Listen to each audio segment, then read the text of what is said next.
Fala geral, eu sou o arquiteto Deusleno Braga e estamos começando mais um episódio do Arquibancada, o seu podcast que fala sobre arquitetura, sobre cultura, sociedade, gastronomia e tudo que você puder imaginar. E muito provavelmente de coisas que você nem imagina também, sobre tudo que é bobagem, porque bicho metido é arquiteto. E aqui comigo, como sempre, Edmo Campos, direto de Teresina. Fala lá, Edmo, saúde, um brinde à vida, ao universo e tudo mais. Um brinde, uma água gelada, porque aqui nós estamos entrando no BR, bro.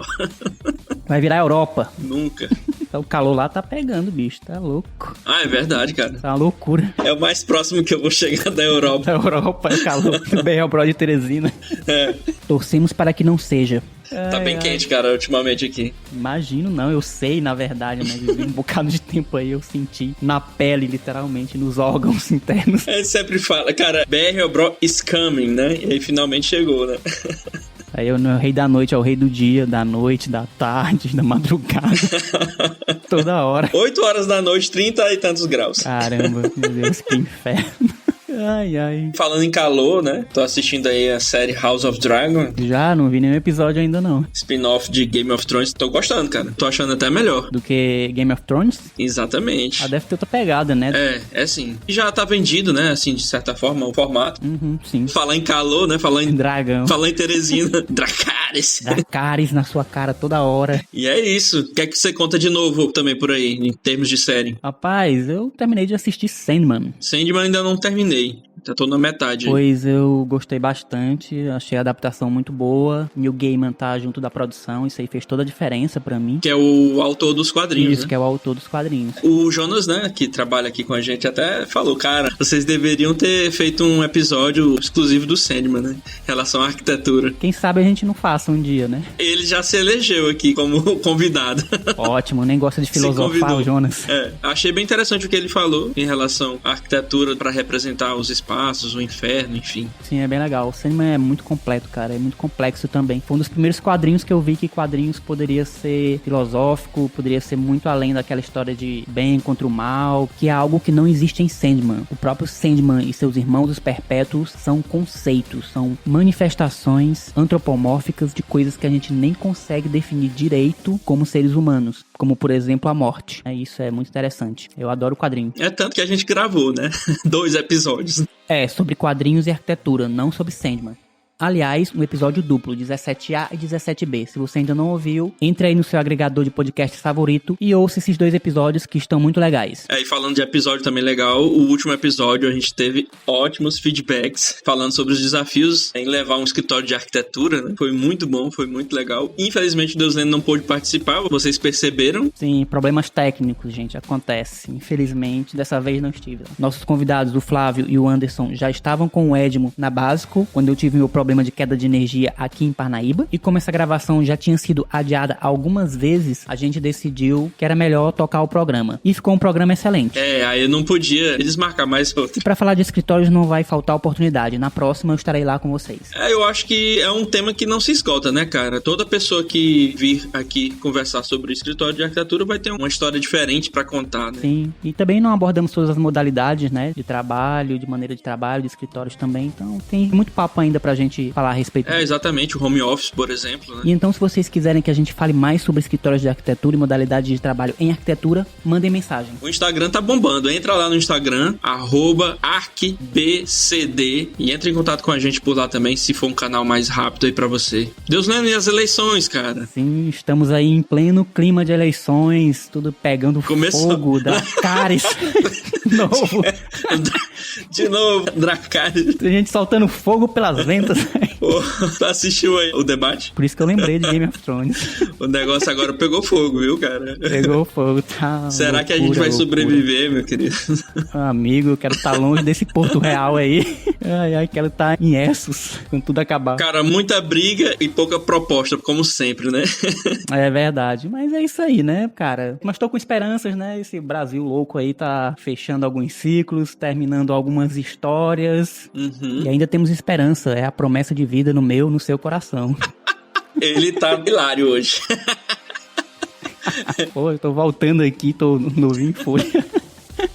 Ai, meu povo, e aí, como é que estão as coisas pra hoje? Tudo bem, vamos falar de um assunto excelente. Temos um assunto muito especial. Esse podcast vai virar finalmente uma mesa de bar, não é isso? Finalmente, não é uma entrevista, é apenas uma conversa de boteco, né? O que todo mundo fala nesses podcasts. Nós vamos pegar o clichê do podcast e levá-los aos píncaros da literalidade. Qual é o tema de hoje? Você veja como são as coisas. Cerveja. Tem várias piadinhas de tio, né, com cerveja. Com cerveja. Então é arte com cerveja e vice-versa, que é a cerveja artesanal. Vamos falar com os mestres cervejeiros Jasmine Malta e Normandes Malta, um casal, Deus lendo. Sim, muito bem, que amor. Ela é formada em letras português, artes plásticas, design de interiores. E ele é arquiteto e engenheiro. Múltiplas habilidades aqui desse casal maravilhoso. E a melhor delas, né, é a cerveja, né? É o ápice. Exatamente, mestres cervejeiros. Muito bem. Lembrei de uma coisa, inclusive, que eu não comentei no podcast. Eu já fabriquei, não cerveja, mas ginger ale. Conhece? Não é cerveja, não? Rapaz, chega perto. Também é um fermentado feito com ginger tea, né? Que é um chá de gengibre, também com um xarope de gengibre. Como eu disse, é fermentado, né? Então ele cria gás natural dentro da própria garrafa e foi uma experiência muito legal, muito divertida também. Pô, não sabia, cara, dessa aí. Pois é, tem um teu alcoólicozinho bacana também. A gente pode fazer qualquer dia desse também aí em Teresina. Vamos voltar a fazer isso aí e produzir aqui em escala industrial aqui pela arquibancada. Bora, cara. É bem refrescante também, é muito bom. É isso aí, novos recadinhos, passamos já de 200 inscritos, então vamos agora rumo ao número 1000. É sério? Não tava sabendo. Pô, cara, legal. Hoje é o dia que tu não tá sabendo de nada, né? E nada melhor pra comemorar esse número aí com uma cerveja, né, cara? Que legal. É isso aí, nada melhor. Então, galera da geral, façam uma forcinha, vamos chegar no número 1000 inscritos, compartilhem o programa, continuem assinando o feed no Spotify e em todos os agregadores, mas principalmente no Spotify e no Apple Podcast. Lembrando também que estamos no Deezer, na Amazon Music, no Google Podcasts e na nossa página no Podbean. Podbean, inclusive, que você pode baixar o aplicativo para Android ou iOS e ouvir por lá o Arquibancada e outros podcasts que também estão lá no Podbean. E lembrando também, o Arquibancada está no YouTube. Para você que tem deficiência auditiva, no YouTube você encontra o nosso podcast totalmente legendado. Então vai lá que é uma ótima opção. Vou falar também nas nossas redes sociais. Novamente, nós estamos lá no Instagram, @arquibcd. Acompanha a gente lá, dá um like, compartilha, viu? E vamos rumo ao número 1000. Uhul! Partiu 1000. E chega de ladainha, fiquem com o episódio de hoje. E apreciem o episódio sem moderação. Partiu! E a cerveja sempre com moderação. Vamos lá.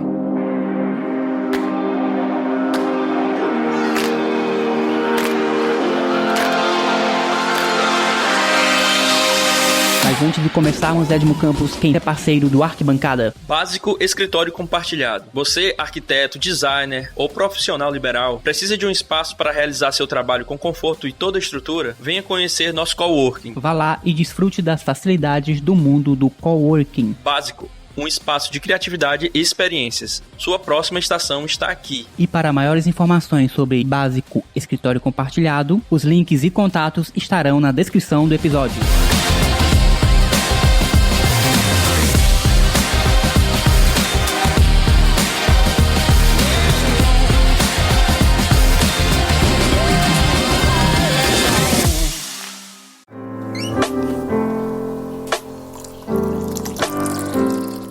Bom, meu nome é Jasmine Malta, eu sou professora de literatura na UFP, sou formada em educação artística também pela mesma instituição, arte educadora no ateliê Escola Jasmine. A gente pensou várias vezes que nome nós vamos colocar, vai ser a extensão do escritório de arquitetura e design. O que a gente coloca? Aí o amigo Tupineto virou e disse, por que não bota Jasmine, que é um nome mais conhecido que o teu? Porque aí já faz a própria propaganda, é fácil de gravar e resolve. É verdade.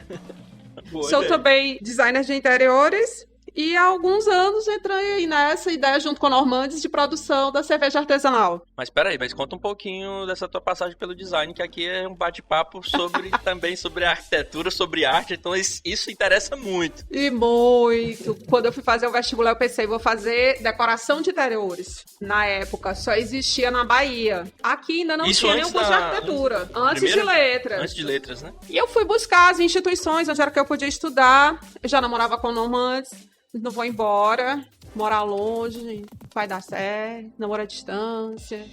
Vou procurar uma coisa aqui mais perto, que eu gosto, que me interessa.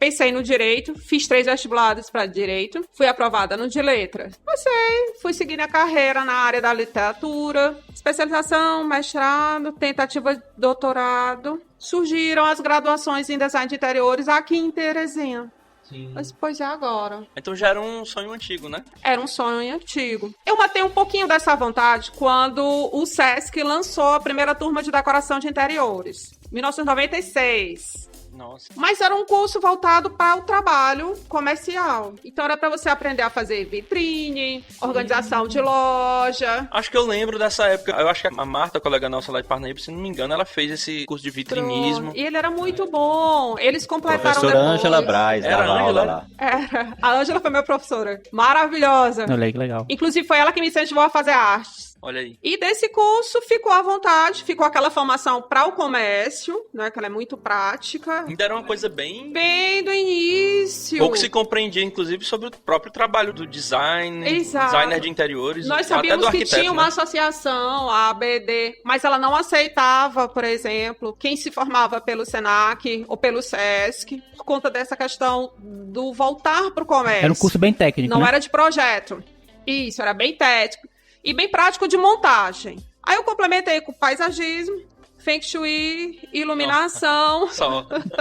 E fui esperando. Com as graduações aqui em Teresina, aí eu senti, não, agora é o momento. Fazer o curso mesmo, no nível superior. Ter um contato com profissionais que atuam na área, que incentivam a produção de projeto, o projeto mesmo de interiores, a ligação, aquela coisa do braço direito do arquiteto e do engenheiro civil. E aí eu fui para o design de interiores e acabei me tornando professora nas 2 graduações. E foi uma experiência maravilhosa. Isso aí você fez na Camilo Filho, né? Eu fiz na Camilo Filho. E depois me tornei professora na Camilo e na Nova FAP. Normandes, eu queria que ele, antes de conversar sobre o início aí da cervejaria, também falasse um pouco também. Normandes, que é nosso colega arquiteto, né, Deuslendo? Nosso contemporâneo da UFP. Sim, como é que ele chegou aí no mundo da arquitetura? Como é que foi essa trajetória até se Como formar? foi da arquitetura pra cerveja? Não é muito difícil não esse caminho, né? Não, né? A arquitetura geralmente leva a cerveja. É só um degrau a mais. Eu sou engenheiro civil, foi meu primeiro curso, né? Já era uma vontade desde criança. Com 7 ou 8 anos de idade, eu lembro muito que minhas tias me perguntavam o que eu ia ser quando crescer. E eu sempre dizia que ia ser engenheiro civil. Sempre foi minha primeira escolha, né? E realmente foi o único vestibular que eu fiz na época que eu terminei o ensino médio, 2º grau, né? Ensino médio é coisa de jovem. Eu fazia o científico. Eu também. Ensino médio é coisa de geração Y Pois pra é. cima, né?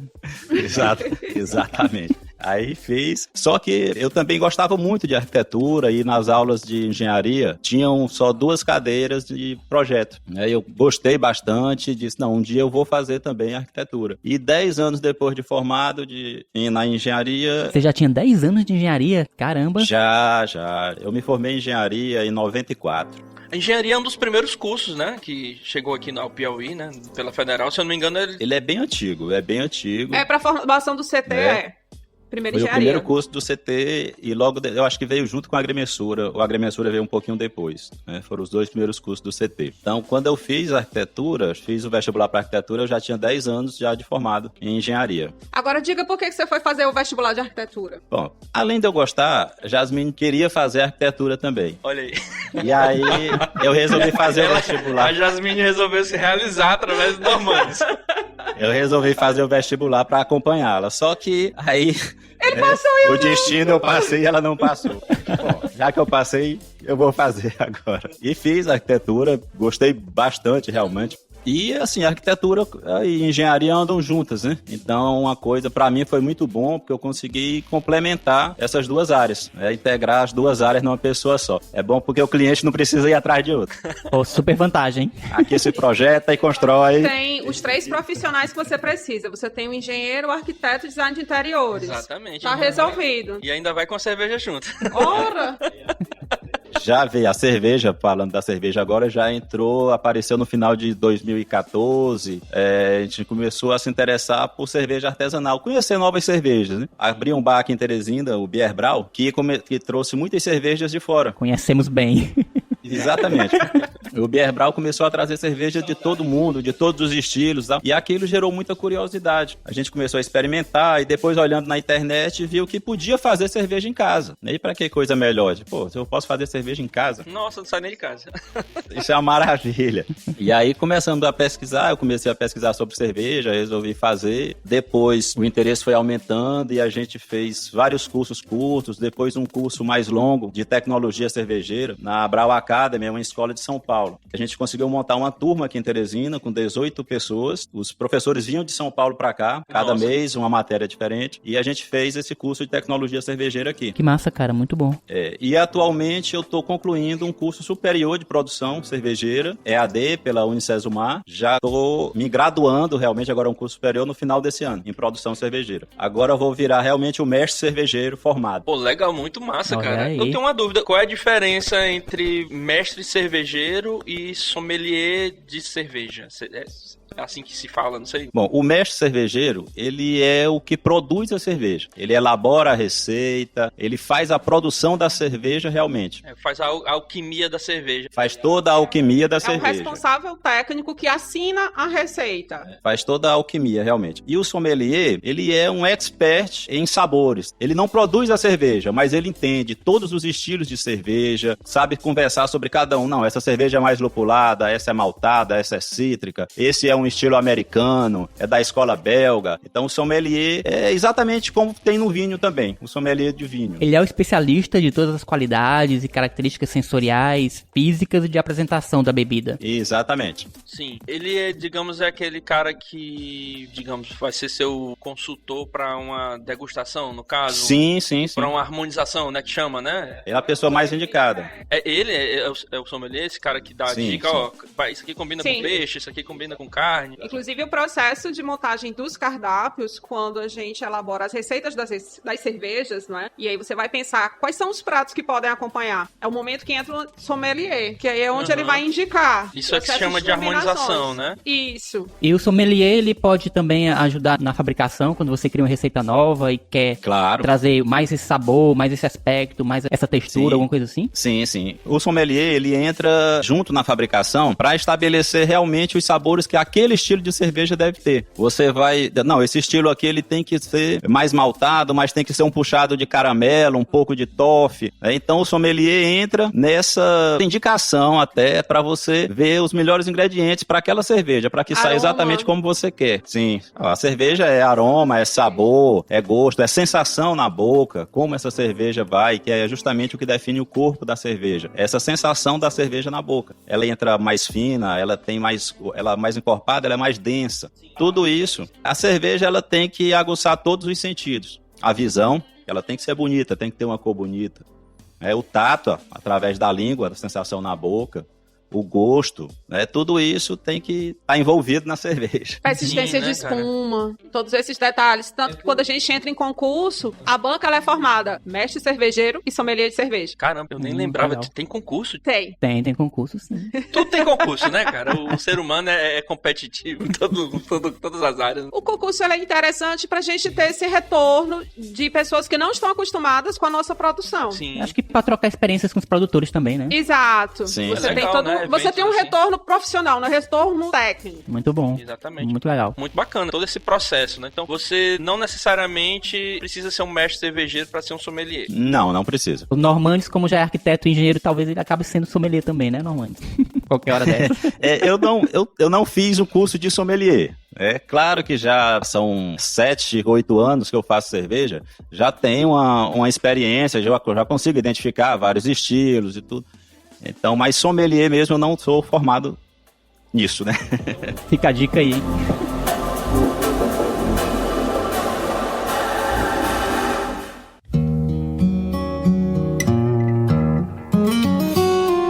Mas me diga uma coisa, antes vocês já eram bons bebedores de cerveja, vocês apreciavam a cerveja, quando vocês conheceram, antes de conhecer, se você conhecer, vocês já gostavam de cerveja? A cerveja de repente uniu vocês? Como foi? Já, inclusive festivais de cerveja, viagens pra gente conhecer as fábricas. Eu era um pouquinho mais do vinho, né? Eu ficava mais ali no vinho tinto, as possibilidades do tinto seco, e já ia mexendo com os sabores, os aromas. né? Visita a vinícola. Aí o relacionamento foi ficando mais sério. A gente começou a viajar mais. Nós fomos para esse universo da cerveja. Porque a cerveja gera uma curiosidade maior em termos de produção. Porque o vinho, quando você visita as vinícolas, o processo é sempre o mesmo. A receita é sempre a mesma. Vem há séculos na família. A cerveja, cada cervejaria que você visita é uma experiência diferente. Sim. São receitas novas, são famílias, são pessoas que criam e que geram uma determinada tradição. Sem contar que os eventos cervejeiros são muito mais interessantes do que os de vinho. Concordo integralmente. Muito mais divertidos também. São mais divertidos, certeza. São Patrick's Days que o dia. E fabricar cerveja também é mais divertido, porque você pode juntar uma galera, porque é um processo de várias etapas. Mais etapas do que o vinho, por exemplo, que é um processo muito mais fechado. A cerveja, a produção da cerveja começa com a malteação da cevada. O que é o malte? É a cevada malteada. A malteação é um processo, ela pode acontecer com vários tipos de cereais. O malte é o principal, mas pode ser feita com trigo, com milho, com arroz. O que é que consiste a malteação? Você vai induzir aquele grão de cevada a germinar, uma germinação controlada, depois você interrompe essa germinação no tempo certo e faz uma secagem. O intuito desse processo é o quê? Você ativar as enzimas que tem dentro do malte, que essas enzimas no processo seguinte, que é a mosturação, onde você vai misturar, você vai pegar o malte moído com a água e vai fazer o cozimento disso. Isso é a mosturação. E essas enzimas que você ativou lá no processo de malteação, elas vão pegar o amido que tem dentro do malte e transformar em açúcar fermentecível, né? Um açúcar que depois, na etapa de fermentação, esse açúcar vai ser consumido pela levedura e transformado em álcool e gás carbônico, CO2. Essa aí é onde está a questão da gaseificação, seria nesse ponto aí. Nesse processo, isso. Eu digo, porque assim, eu acho que você me comentou uma vez a diferença da cerveja artesanal para, digamos, a convencional. Industrial. Das macro cervejarias. Tem um momento que você tem que inserir esse gás. Não, a principal diferença da cerveja industrial para artesanal é que na artesanal a gente não usa produtos químicos como conservantes, acidulantes, estabilizantes. A cerveja artesanal não tem isso. É por isso que a cerveja artesanal não tem o tempo de prateleira como tem uma cerveja industrial. A minha cerveja engarrafada, ela não passa 6 meses numa prateleira de supermercado, porque ela não tem estabilizante, conservantes e tantos antes. É uma cerveja para ser consumida mais rápido. E justamente por isso a cerveja artesanal não te dá aquela ressaca desgraçada no dia seguinte, que ela vem muito disso, desses produtos químicos da cerveja industrial. Perfeito. E o gás carbônico? A dúvida do Edmar era sobre a gasificação. Ah, tá. O gás da cerveja, ele vem justamente nessa etapa de fermentação. A cerveja fermenta num tanque fechado, pressurizado num tanque de inox, e o gás produzido pelo processo de fermentação, quer dizer, a levedura come o açúcar, é uma reação química, ela consome esse açúcar e transforma em etanol e gás carbônico. É uma reação, né? Sim, fermentação. É uma reação química. A fabricação de cerveja é química e biologia pura. Agora, nesse curso que eu estou fazendo de graduação, a gente tem 3 matérias de química, 2 de microbiologia. Tanto é que, ao final do curso, eu estou apto a me credenciar no Conselho de Química. Graduado mesmo, né? Eu vou poder me registrar no Conselho Regional de Química. Walter White. Né? Por conta desse curso. Heisenberg da cerveja. Aí agora a gente tem o químico responsável pelas nossas receitas, que aí não precisa mais contratar alguém de fora. E é justamente... Já legal. Aí você já se gradua pra você... Olha isso somando habilidades de novo aí. Olha aí, exatamente. Meu Deus do céu, esse homem vai virar um astronauta. Bom, posso levar uma cerveja lá pra estação espacial. Mas é muito interessante, cara. Eu não sabia desse universo todo que você poderia até chegar no nível de assinar. Sim. Porque você precisa ter uma responsabilidade sobre aquele produto que você tá vendendo. Inclusive, claro, até uma curiosidade. Claro, porque é um processo de muita responsabilidade. É, sim. Ele é fiscalizado diretamente pelo MAPA, que é o Ministério de Agricultura, Pecuária e Abastecimento. Qualquer alimentação, qualquer alimento tem que ter um registro no MAPA. E para isso precisa um responsável técnico. Precisa de uma pessoa responsável para isso. Inclusive, agora a gente entrou no processo da pesquisa do aproveitamento do bagaço. Quais são os pratos ou quais são os produtos que a gente pode definir com esse bagaço? Porque imagina quantos quilos de bagaço de malte a gente não tem ao final de uma abraçagem. Sim. E isso não pode só virar ração. Isso é alimento, gente. Isso é comida. E é uma comida cara. É uma matéria-prima cara. Então, a gente começou um processo agora de pesquisa de quais receitas a gente pode desenvolver ou produtos. Porque eu tô querendo entrar na área da cosmetologia. Olha aí. Então, sabonete em barra, o esfoliante, variante, para não ficarmos apenas com torrada, geleia, o brigadeiro de malte, quibe, hambúrguer. Então vocês estão na busca de fechar todo um ciclo de aproveitamento de matéria-prima, né? É Sim. sustentável, né? Sim. É o objetivo nosso. Mas hoje o resíduo de vocês é descartado? Não. O resíduo, hoje, a gente tem uma parceria com produtores de suínos na zona rural de Teresina, que eles recolhem e isso vira ração. Que é uma excelente ração, a cevada pura. É o verdadeiro porco cevado.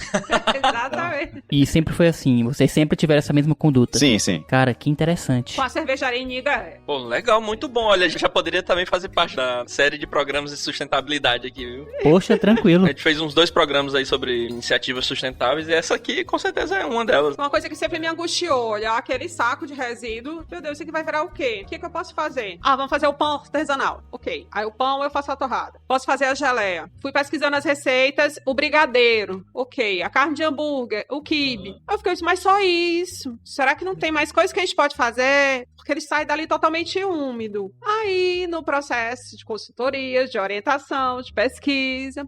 Vamos botar pra desidratar e transformar isso em farinha? Porque daí você pode fazer outras coisas. Excelente. É porque vira farinha, inclusive, pra gente usar pra empanar. Você pode fazer um camarão empanado na farinha de malte. Nossa, deve cara. ser muito bom, hein? Já Alta é um novo culinária. prato, uma coisa diferente, exatamente. Aquela coisa, dá trabalho? Dá. Porque a gente tem que estudar, tem que pesquisar? Tem. Mas a gente se propôs pra isso. Então, meter a cara e adiante. Quem tá se metendo a fazer podcast, dá trabalho? Dá. Tem que estudar. Muito. Tem. Um bolinho de carne de sol, feito com o malte. Pô, agora eu fiquei curioso, agora eu quero... Eu tô ficando com fome aqui.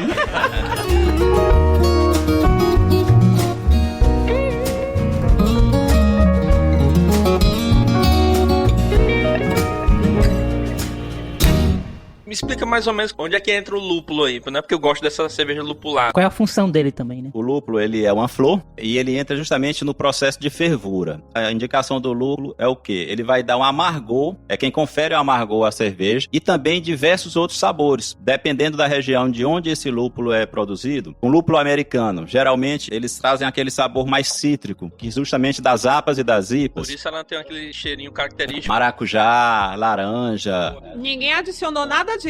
Foi o lúpulo. Isso muda de acordo com a variedade cultivada. Claro, tem essa característica. Os lúpulos ingleses já trazem uma outra característica. Eles são mais terrosos, mais herbais. É diferente dos americanos, que são mais cítricos. Aí os lúpulos da Alemanha também já tem outra característica, puxa um pouco mais para um floral. E tem aquela questão também, que é comum no mundo dos vinhos, que é a questão do terroir, onde as características do local onde é cultivado cada espécie traz àquela planta características que são únicas, seja pelos micro-organismos que estão naquele solo, ou pelos micronutrientes, pelo clima, enfim, por tudo que está relacionado àquele espaço. Exatamente. De onde ele é plantado, às vezes a mesma espécie de lúpulo plantada nos Estados Unidos, na Alemanha, eles saem com uma característica diferente, por conta da região. E aqui no Brasil já está começando, a gente já tem lúpulo nacional. Ainda está numa escala bem pequena, mas já estão produzindo em São Paulo e em Minas Gerais. E também em Paraná, também, se não me engano. A gente já está começando, daqui a pouco a gente vai ter disponível o lúpulo brasileiro também. Ele é um tipo de flor mais para clima frio, é? É assim,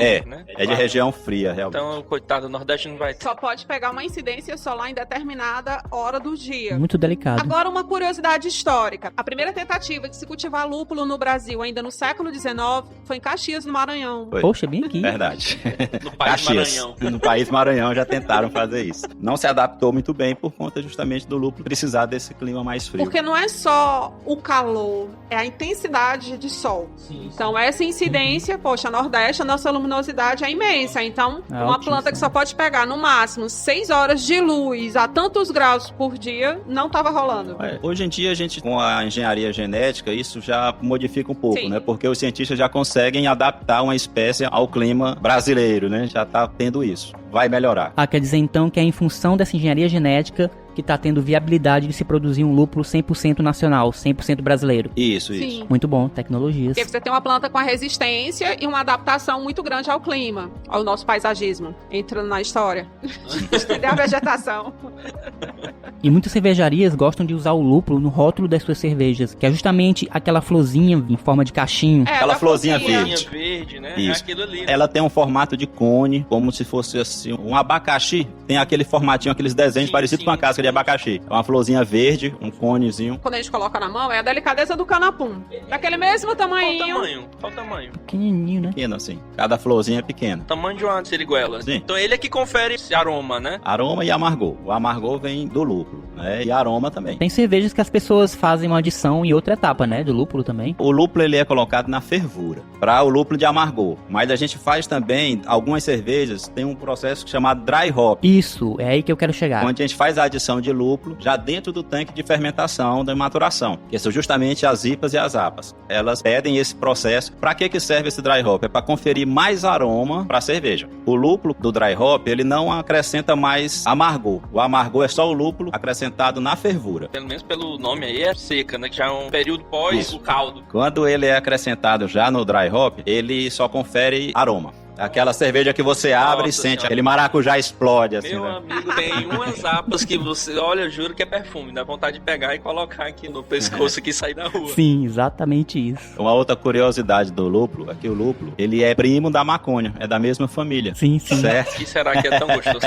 Só que ele não Ai, tem ai, aquele cara. princípio ativo que dá aquele barato lá da maconha.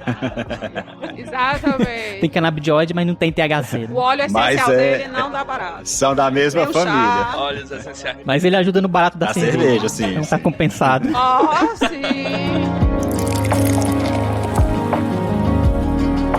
Aproveitando aqui o gancho, quais são os estilos e quais são as escolas? Vamos aprofundar aqui o negócio. Nós temos 4 grandes escolas cervejeiras. A escola inglesa, a escola belga, a escola alemã e a mais recente, a escola americana. Cada uma tem suas características, né? A escola alemã, ela vem muito das cervejas lager, as Pilsens. A Pilsen, ela foi inventada lá, não na Alemanha, foi na República Tcheca, mas faz parte da escola alemã. A primeira Pilsen foi feita, se eu não me engano, em 1847. 1842. É a Pilsen Urquell. É uma cervejaria que existe até hoje, foi quem inventou esse estilo Pilsen. É que é uma cerveja leve, cerveja bem clara. Na Alemanha tem mais essas características. Aí tem também a Bock, né, que é uma cerveja mais encorpada, uma cerveja mais escura, bem maltada. É aquela avermelhada, né? Bock. É, a Bock é aquela avermelhada, exatamente. Aí tem a escola inglesa, que ela, na realidade ela é inglesa, mas engloba todo o Reino Unido. Parte de Irlanda, Sim, País de todo mundo Gales, que tá ali, Grã-Bretanha. todo mundo que tá ali, Grã-Bretanha. Que é a grande categoria das ales, né? E você sabe como é que se desenvolveu esse estilo tipicamente britânico de fazer cerveja? Cada estilo, essas escolas, elas foram agrupadas por conta dos ingredientes locais, que a cerveja ela é bem antiga. Então, cada pessoa, cada local fazia com o que tinha lá. Aliás, a cerveja surgiu no Egito, se não me engano, né? Ou não? Tem vestígios. Várias versões. É igual a dança do ventre. Qual é a origem da dança do ventre? É o Egito Antigo. Dentro dos rituais religiosos, você tinha a sacerdotisa que dançava. E você tinha a sacerdotisa que fazia a cerveja. Foi sem querer, um dia ela pegou e deixou o balde com água e os cereais do lado de fora, fermentou, ela viu que era bom e... Ó, combinação é essa.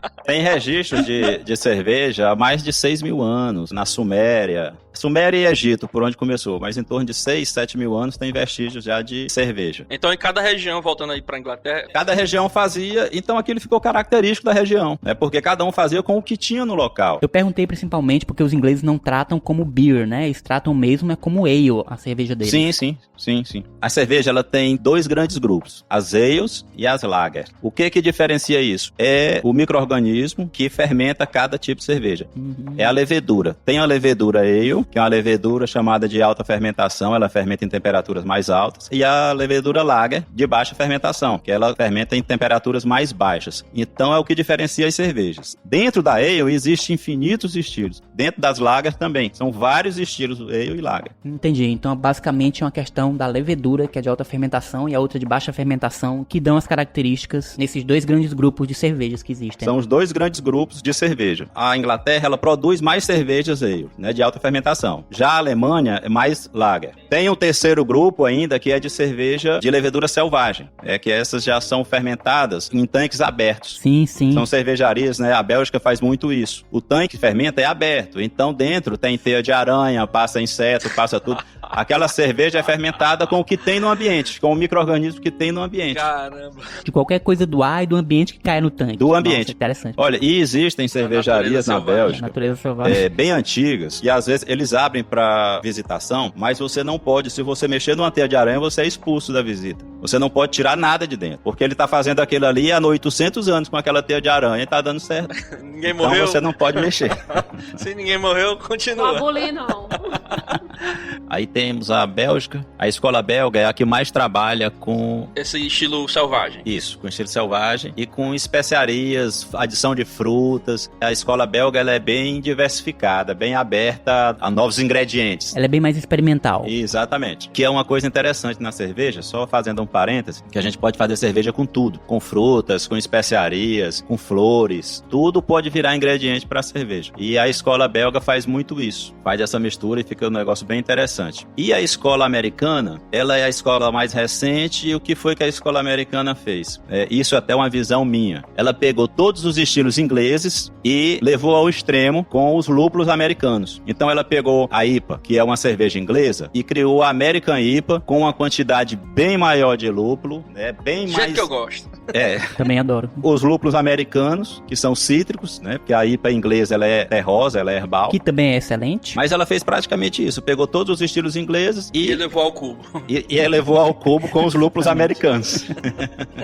As pessoas falam muito numa escola brasileira ainda, mas ainda tá bem distante de Tá no acontecer. ABC ainda. Ainda tá no ABC, porque esse ano agora, final do ano passado, foi feita uma cerveja pela cervejaria Lon, se eu não me engano, que é a chamada Toda Nossa. Foi a primeira cerveja feita com todos os ingredientes nacionais. Olha aí. Levedura nacional, o lúpulo nacional, malte nacional. Só que 100% essa levedura, nacional. 100% nacional. Só que essa levedura ainda está em fase de desenvolvimento científico, ela não é homologada, não é registrada. Sim. Isso ainda demora um processo de mais 1 ou 2 anos para poder acontecer e poder viabilizar comercialmente essa levedura. Então é isso que é uma das coisas que vai caracterizar uma escola cervejeira do Brasil. Todos os ingredientes sendo produzidos aqui em solo nacional. Eu acredito que daqui a uns 80, 100 anos vai ter, tá? Não é para agora não. Deus lendo, a gente não vai ver. Vamos ser cobaia então, pelo menos. Assim, talvez a gente veja, né? 80, 50, 130 anos de idade dá pra estar bebendo cerveja. Amém. Eu lá no leito de morte, me traga aquela APA nacional.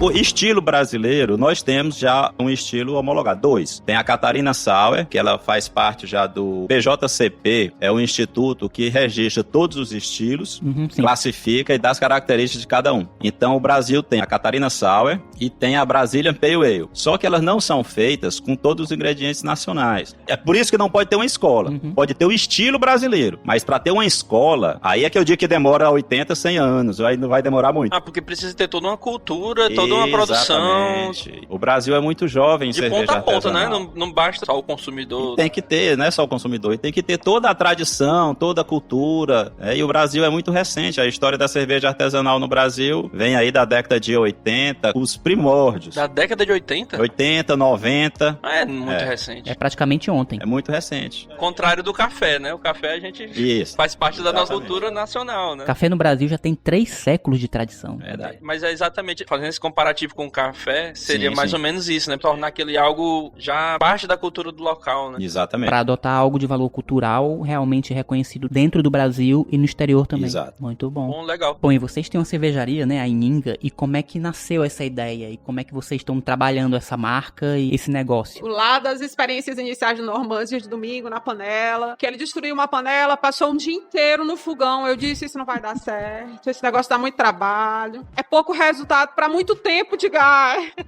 não vai funcionar. E a gente começou estudando, pesquisando, eu fui experimentando. O grupo de amigos que estudava era muito animado, muito interessado, então terminava virando uma confraria e a gente ia aprendendo pelo prazer, pelo gosto de estar ali com os amigos. E conforme as pesquisas iam aumentando, os cursos iam acontecendo, eu comecei a pensar na viabilidade. Eu disse, aqui dá certo. Disse, bom, mas eu não posso tocar tudo. Normalmente se identifica mais. Então, sempre que eu puder, eu acompanho na produção, mas ele vai tocando, é ele que vai à frente. Desmanchei meu ateliê de pintura em casa e se transformou no ateliê de cervejas, com o espaço dele para ele produzir. Só que chegou num ponto que a gente estava produzindo e não estava sendo apenas para os amigos. as pessoas começavam a ouvir falar, a querer experimentar, ter a curiosidade através dos cursos. Foi gerando boca a boca. 2015, né? 2014, 2015. Foi gerando o boca a boca. Nesse ponto, eu disse, vamos fazer o seguinte, vamos montar realmente um negócio, vamos profissionalizar isso. E aí foi onde a gente fez o curso no Brau Academy. Em 2019, nós reduzimos o tamanho do escritório de arquitetura e de design para dar espaço para cervejaria. Olha aí. A arquitetura dando espaço para... Dando espaço para cerveja. Né? Ele não sumiu, ele continua lá, só ficou num espaço menor, permanece.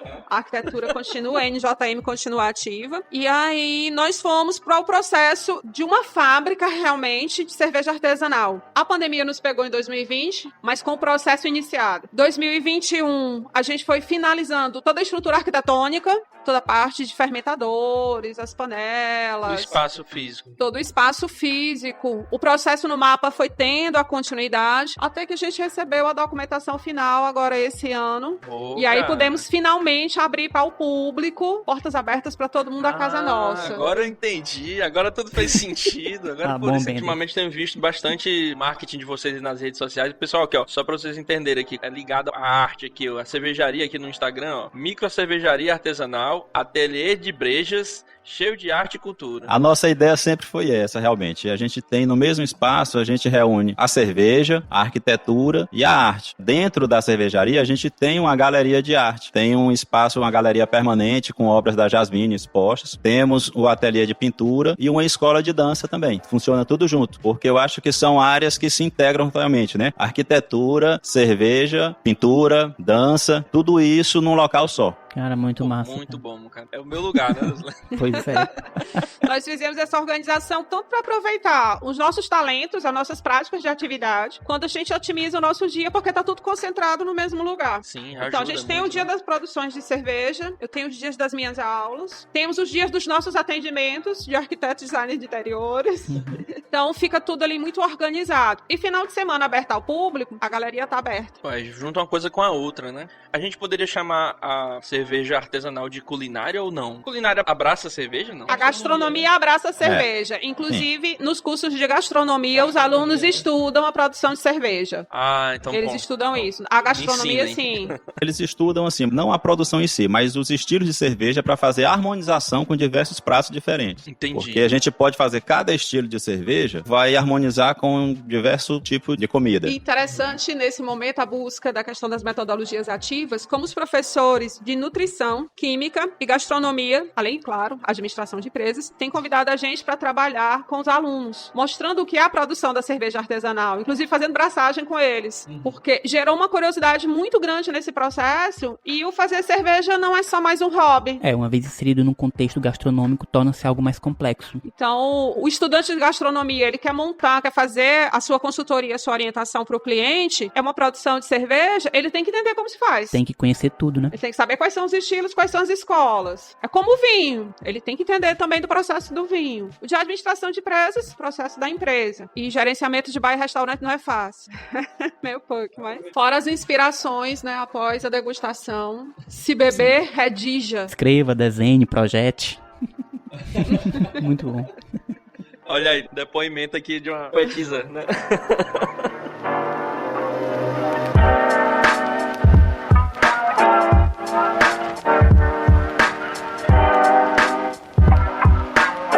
Bom, eu queria que vocês falassem um pouco mais, Jasmine, aí do espaço da cervejaria em Inga, né? Agora que vocês conseguiram essa homologação, né? Poderia se dizer assim? É a nossa autorização para embebedar os amigos. É o nosso número de registro no mapa. Uhum. É quem trabalha com a produção de alimentos, né? E principalmente a comercialização desses alimentos que são produzidos, passa por todo esse processo de análise e avaliação. E pra gente foi um aprendizado enorme. Nós não contratamos ninguém pra fazer o processo do mapa. Foi o Normandes mesmo que sentou e deu início a tudo. Você já pode fazer de qualquer outra pessoa. Exato. Já posso ser consultor. Consultor em abertura de cervejaria. Virou referência, inclusive. Aí você vê o tempo, né? A gente levou o final de 2019 e nós recebemos em abril de 2022. Olha o tempo. Então você tem que ter paciência. Tem que ter paciência de cervejeiro. Isso, a paciência, a persistência e o diálogo. Porque o fiscal do mapa, ele tá ali pra conversar. Ele vai te dar as orientações das melhores saídas daquilo que você realmente precisa executar. porque a gente está trabalhando com alimentação, a gente está trabalhando com a saúde das pessoas. Sim. Então é uma responsabilidade enorme, é uma preocupação imensa da gente o tempo inteiro com limpeza, com higiene. E sempre foi uma marca da Ininga as cervejas terem esse controle. O nosso espaço ser sempre muito limpo e muito controlado. Então a adaptação... Mas vocês sempre tiveram, realmente. Eu tô aqui vivo pra contar.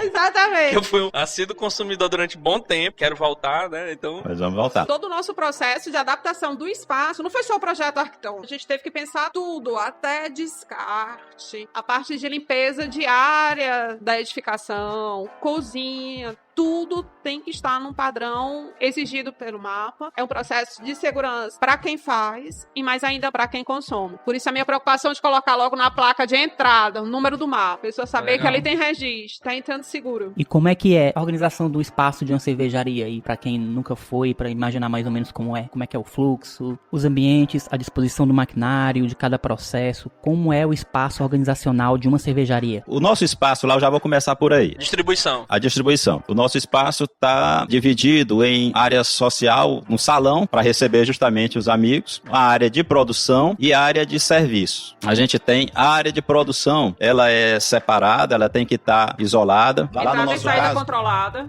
Lá no nosso caso a gente tem painéis de vidros fixos para que as pessoas possam ver o espaço de produção. Legal. A gente tem transparência, né? Transparência tanto para a área do salão como para a rua. A gente fica numa avenida e nós temos 2 painéis grandes para a avenida. Quem passa na rua pode ver a área de produção da cervejaria. Isso também é marketing, né? Também. Que não é na Avenida Ininga, né? Diga-se de passagem, não é na Avenida Não é na Avenida Ininga. É na Avenida Senador Leão. Não é na Ininga. É porque ela começou no bairro Ininga, Isso a nossa casa. Aí a gente vamos mudou situar de no endereço. urbanismo aqui a cervejaria. Começou no bairro Ininga, por isso o nome, mas a cervejaria Ininga fica, na realidade, no bairro Jockey Club. Bom, beleza. Mas, enfim, aí o espaço lá fica na Avenida... Na Senador Leão. 1833 o número. A gente conversa. No espaço de produção, também ele é todo subdividido. Nós temos um espaço de recepção de matéria-prima, de insumos. Temos um espaço de moagem e armazenamento de malte. Esse espaço ele tem que ser fechado, porque na hora da moagem, para evitar que o pó muito fino que se forma, se espalhe para o restante da produção. Depois nós temos um refrigerador para estocar lúpulos e leveduras. Tem que ser guardado sempre refrigerados, esses 2 insumos. Nosso balcão de laboratório e produtos químicos. Temos um balcão com alguns utensílios de laboratório para algumas análises básicas que precisam ser feitas. Medida de pH, para fazer reidratação de leveduras. A gente precisa de alguns utensílios de laboratório. E temos a área de produção em si, que é a parte de mostura. Temos o banco de água gelada para fazer um resfriamento. E a parte do tanque, onde tem fermentação e maturação da cerveja. Depois disso, a área de invase. A cerveja sai do tanque, vai para os barris e vai para a expedição e guarda na câmara fria. Esse é o processo da área produtiva, a área de produção da cerveja. E o nosso cuidado, inclusive, ele foi tão intenso que nós escolhemos barris que não são reutilizáveis. Pô, legal. Em relação ao fluxo, Deusleno, que você falou, a gente tem que ter essa preocupação também para evitar uma contaminação cruzada. Sim. Então, na definição do projeto, a gente tem que ter o local por onde entra o insumo não pode ser o mesmo local que sai o produto acabado, justamente para evitar esse contato e uma possível contaminação cruzada. Legal, muito interessante. Então, os insumos entram por um local e tem uma saída exclusiva de resíduos por outro lado, né, para não haver esse cruzamento. Ele vai todo pela área externa da edificação, não passa por área de produção. Na parte do salão, na parte social, nós temos 2 áreas, uma fechada e uma aberta, onde fica também o bar. Nós temos uma parede com as torneiras para servir o chopp, os banheiros para clientes e uma outra parte que é a parte de serviço, que fica no fundo, onde tem a cozinha. Nós temos um vestiário para funcionários e sanitário também separados para funcionários. Na área interna de salão é que a gente tem a galeria, onde ficam os trabalhos expostos. A galeria, ela fica dentro do salão. Como nessa semana, por exemplo, eu fico pintando lá também. Então o espaço lá também tem essa abertura para exposições? Tem para exposições. Quando nós pensamos o projeto para o salão, para servir, a gente pensou também a acústica e a área da banda. Levar os amigos para tocar. Pô, tudo junto, né? Porque a cerveja, ela vive desse coletivo. Isso. Desse vamos confraternizar, vamos socializar. Então você tá num espaço que você respira arte, gastronomia, você tem uma boa música, que você tem o afeto, porque são os donos que te recebem. Isso gera experiências muito mais positivas e, claro, aí a gente tem que pensar no marketing também, né? A fidelização do cliente. Sim, claro. Hoje em dia, inclusive, é um dos aspectos importantes na própria arquitetura, você trabalhar com um aspecto multissensorial, né? Sim, proporcionar experiências que te tragam pro aqui e pro agora, né? Ajudam até a trabalhar na ansiedade que tem esse mundo aí pós-Covid e que só aumentou porque já era uma marca da sociedade atual que a gente vive. Essa era do digital, que se perdeu um pouco do presencial, as grandes marcas estão investindo nesse multissensorial, nessa questão multissensorial. Você tem um atrativo a mais no presencial que não seja apenas a compra, né? Edmund e Lena, a gente teve uma preocupação muito grande em relação aos horários. Por exemplo, nos dias de aula do Ateliê Escola, como eu atendo crianças, adolescentes e adultos, a cervejaria não funciona. Sim, cara. São atividades distintas nesse ponto. Os dias em que a cervejaria está aberta, com o salão para o público, aí a galeria tá lá aberta, junto, sem nenhum problema. Foi uma montagem meio de quebra-cabeça, de como é que a gente pode atender, como é que a gente pode trabalhar, sem as coisas se misturarem. Sim, importante sensibilidade, né? Porque nem todo mundo se sente à vontade, né? Vou levar meu filho pra aula de pintura, minha filha pra aula de dança. Aí tem alguém bebendo lá. Aí tem alguém bebendo, não. Sim. Importante, cara. Muito legal. Muito sensível isso. Jasmine, né, cara? Muito bom. E em relação a essa experiência sensorial, a gente está montando agora, brevemente vai ser lançado, a primeira visita guiada, onde as pessoas vão justamente poder perceber isso. A gente vai fazer um grupo de 10 ou 15 pessoas, né, por vez, porque não dá para ser mais do que isso. Quanto do espaço, né? Para fazer o quê? Primeiro, a gente vai conversar um pouco sobre cerveja com esse grupo. Algumas coisas que a gente está conversando aqui, explicar um pouco. Tá? Falar sobre a cultura cervejeira. Falar sobre a cultura cervejeira. E lá você vai poder pegar e experimentar o malte, o lúpulo, conhecer, ver o processo produtivo e depois, claro, fazer uma degustação. Então a gente está montando esse projeto e brevemente vai lançar a primeira turma para a visita guiada na cervejaria Ninga. Porque no Ateliê Escola, nós tínhamos o curso de introdução à cultura cervejeira. E no final era uma abraçagem. Então, agora a gente vai juntar. Vamos mudar esse plano de curso e a visita guiada fica muito mais rica, porque do começo ao final você tem a prática. Fecha com a degustação. E aí, braçagem, pra quem não conhece o termo, é o processo de fabricação da cerveja, né? É o do cozimento. Exatamente. Bem frisado. Pô, massa demais. Pô, muito legal. Então o espaço tá aberto todos os dias? Não, ainda não. Inicialmente a gente tá abrindo sexta-feira, a partir de 5h30 até as 10 da noite, e no sábado de 10 da manhã às 8 da noite. Futuramente esse horário vai ser estendido, né? Esses outros dias vão ser acrescentados aí. Mas inicialmente só sexta e sábado. Porque também tem o escritório pra tocar sim. as outras aí atividades. O Ateliê Escola funciona na terça-feira, tarde e noite, e quarta-feira à noite. Então, são dias que a cervejaria não está disponível. Exatamente. Beber com moderação já tem as regras, né? Inclusive.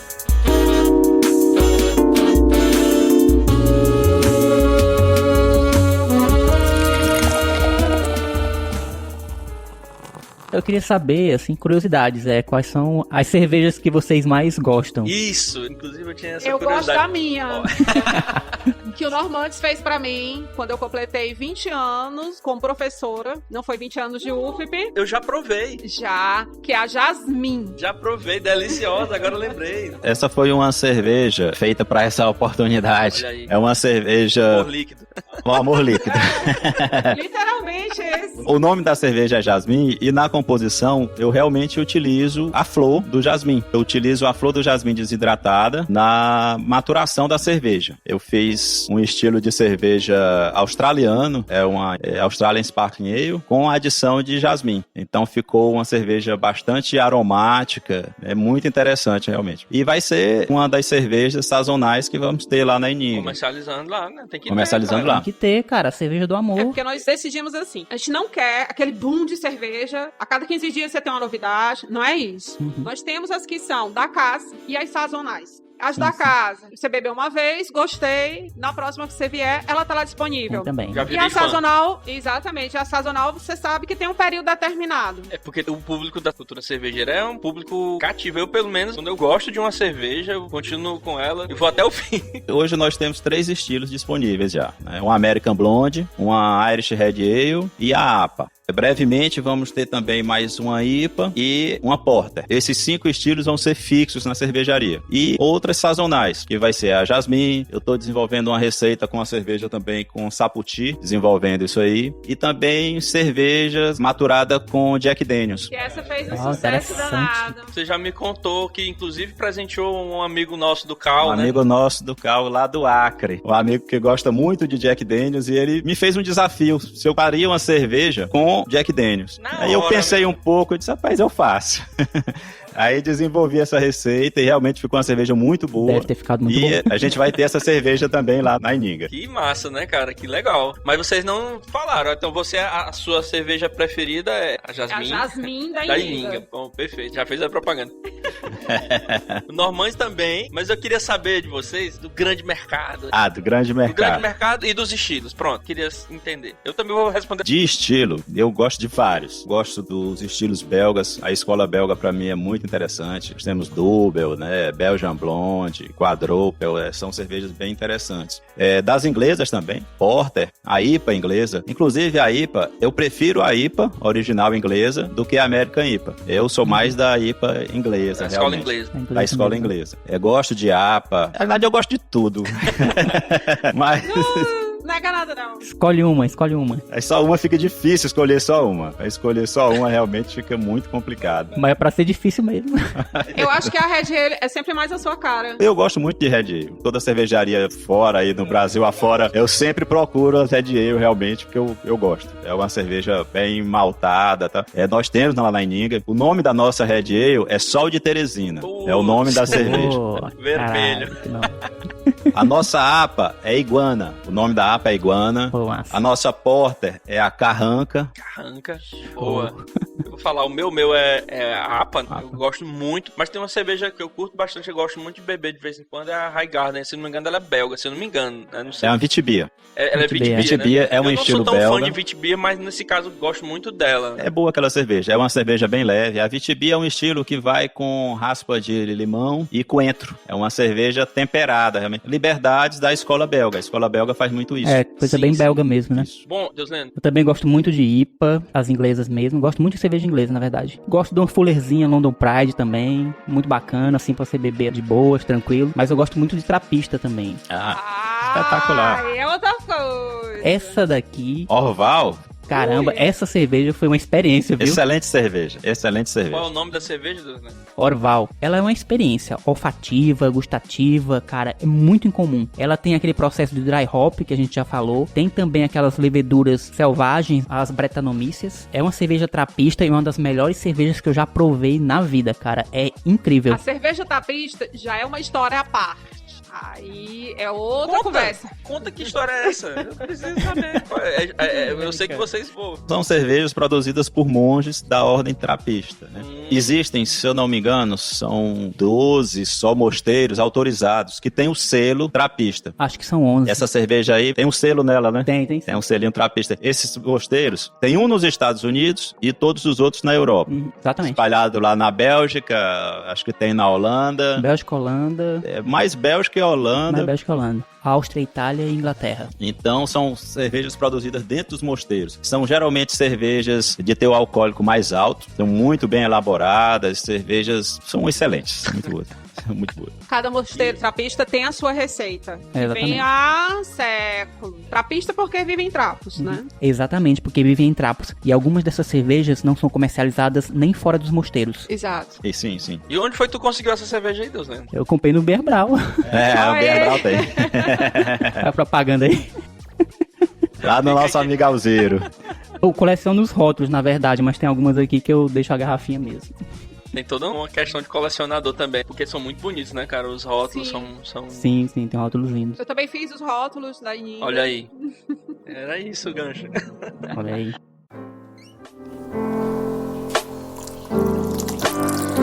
Então, assim, a pessoa que tá nos ouvindo, né, os estudantes de arquitetura, principalmente, gosta daquele barzinho. Ai, que saudade da aula dos meus estudantes de arquitetura. A maior audiência nossa são os estudantes, né? Mas a galera que nos ouve aqui, que não conhece essa cultura cervejeira, o que é que vocês indicariam uma cerveja de entrada? O que é que deveria ser feito para conhecer melhor? Como deixar de beber muito para beber melhor? Por onde começar? Pronto, como começar nessa cultura cervejeira? Igual vocês iniciaram aí. Me iniciaram. A melhor maneira de começar é ter uma experiência lá na cervejaria Ininga, bebendo a nossa American Blonde. American Blonde é uma cerveja leve, bem refrescante, a nossa cerveja de entrada. Justamente para quem está acostumado a beber cerveja industrial, ele não vai estranhar tanto. É preciso ter essa transição, né? Não pode ir direto para IPA. Justamente, é para não espantar, né? Tu não pode chegar e cair direto numa IPA, né? Cair numa Porter, não dá certo. Então é procurar começar por uma cerveja mais leve. Uma Lager, uma Pilsen, uma Blonde, cervejas mais leves para você sentir a diferença em relação à cerveja industrial. Aí a partir daí você vai evoluindo, vai subindo os degraus e experimentando novos estilos. Na experiência, durante a experiência, você indica começar por uma cerveja e terminar em outra, porque, por exemplo, tem umas cervejas que me enchem muito, a cerveja de trigo. É, cerveja líquido, né? De trigo, né? Me enche muito, então muito raramente eu tomo, não vou muito longe, né? Você não consegue beber tantas assim. Uma Weissbier. Se você vai fazer uma experiência com vários estilos, o ideal é que você converse justamente da mais leve, da menos intensa para mais intensa, para você poder perceber a mudança de sabores. Porque se você já começa com uma Double IPA, é uma cerveja extrema, altamente lupulada, amargor lá em cima, 70 IBUs, então é um amargor muito grande. Aí depois disso você vai beber uma Lager, uma Pilsen, uma Red Ale, você não vai perceber a cerveja menos intensa. Então o ideal é você começar da cerveja mais leve e vai aumentando tanto a intensidade de sabor quanto a gradação alcoólica. Pô, sério, eu fico muito feliz de ver esse negócio prosperando, porque eu vi praticamente nascer, né? Sim. Fui uma das primeiras cobaias.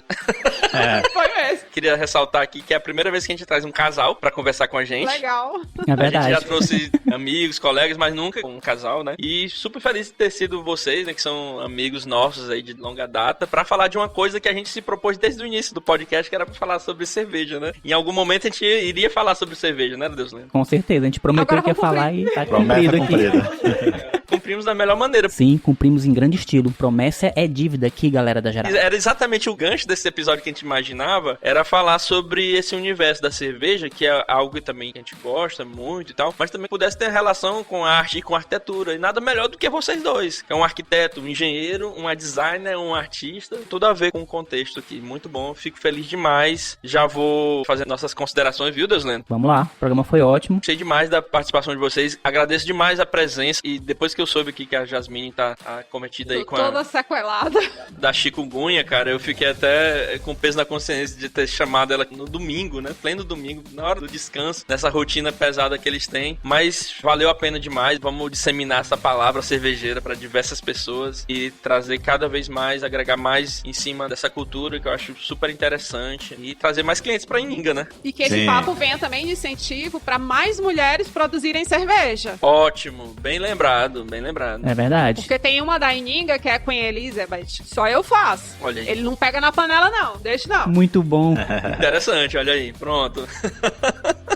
Bom, eu gostaria de agradecer e queria abrir o microfone para vocês fazerem suas considerações. Deusano, se quiser falar mais alguma coisa. Cara, eu só quero agradecer a presença do belíssimo casal cervejeiro. Amei esse papo de coração. Aprendemos coisas novas. Apesar de a gente já gostar muito dessa cultura cervejeira. E é um prazer reencontrar o Normandes e um prazer conhecer a Jasmine. Muito obrigado pelo papo, viu, gente? E muito sucesso e vida longa cervejaria Ininga. Vai lá, Normandes. Foi tudo ótimo. Eu realmente só tenho a agradecer esse convite. É um papo muito bom, descontraído, excelente. E convidar vocês dois e todos os ouvintes a conhecer a cervejaria Ininga. A gente abre toda sexta-feira e sábado, sexta a partir de 5h30 e sábado a partir de 10 da manhã. Conhecer a cerveja da Ininga, conversar um pouco sobre cerveja, conhecer a área de produção, que lá a gente está aberto a isso. Convido a todos para entrar nesse universo maravilhoso da cerveja artesanal. Super agradecer por esse papo, uma tarde maravilhosa. Consegui relaxar, amenizou a dor.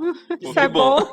Isso é bom. Notícia boa. Porque a gente vai tirando a cabeça, né, daquela concentração dos incômodos. E assim, falar sobre arte, arquitetura, design, cerveja, poxa, é bom demais. É algo que alimenta a alma, alimenta o corpo e principalmente une as pessoas. Então vamos aproveitar o máximo possível as oportunidades para estarmos mais juntos. É isso. Então aguardamos todos vocês no nosso espaço da Cervejaria Ininga. Quem ainda não pode nos seguir pelo Instagram, @Cervejaria Ininga, super fácil. Quiser manter contato, a gente responde rápido, quer fazer perguntas, fica à vontade. O espaço, a casa é nossa e vida longa cerveja artesanal. Exatamente. Vida longa, Cervejaria Ininga. Vida longa. Um abraço, pessoal. Vida longa e próspera, Cervejaria Ininga. Tchau, tchau. Tchau, tchau, galera. Valeu.